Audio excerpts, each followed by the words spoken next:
Donc, on dit souvent que, bon, souvent, il y a cette idée populaire que la protection du droit à l'égalité ou la protection contre la discrimination, c'est comme un favoritisme envers certains groupes, certaines personnes, certaines personnes qui ont des caractéristiques.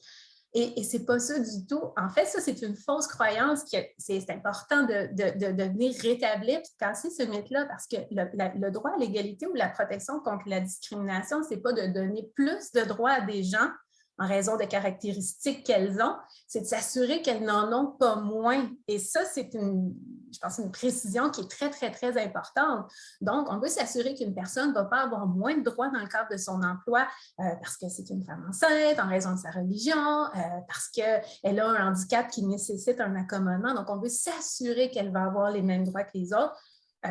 Par le moyen de la reconnaissance du droit à l'égalité. Donc, ça, c'est un aspect majeur.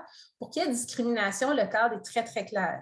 La Cour suprême nous l'a dit, nous l'a réitéré encore tout récemment dans une décision plus médiatisée. Il faut qu'il y ait 3 éléments. Une distinction, exclusion, préférence, donc un traitement différent fondé sur un des motifs énoncés à la charte. Là, je ne les nommerai pas tous, mais race, couleur, origine ethnique, sexe, grossesse, religion, handicap ou moyen pour pallier le handicap, identité de genre, dans l'exercice ou la reconnaissance d'un droit. Donc, ce qui est particulier, si vous allez dans les autres provinces, on va parler de Charte des droits de la personne. En fait, ce n'est pas des chartes, c'est des codes des droits de la personne. Oui. Prévoir des situations discriminatoires. Donc, on ne peut pas discriminer dans le cadre de l'emploi, on ne peut pas discriminer dans l'accès aux services, on ne peut pas discriminer dans les lieux publics.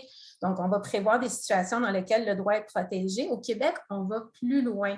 Quand on lit l'article 10, puis l'interprétation qu'on a fait nos cours dans la Cour suprême, donc c'est vraiment tous les droits qui sont reconnus, qui sont protégés de façon protégés contre la discrimination. Donc, on ne peut pas traiter une personne différemment ou une personne ne peut pas avoir une moins grande reconnaissance d'un de ses droits en raison d'un motif de discrimination.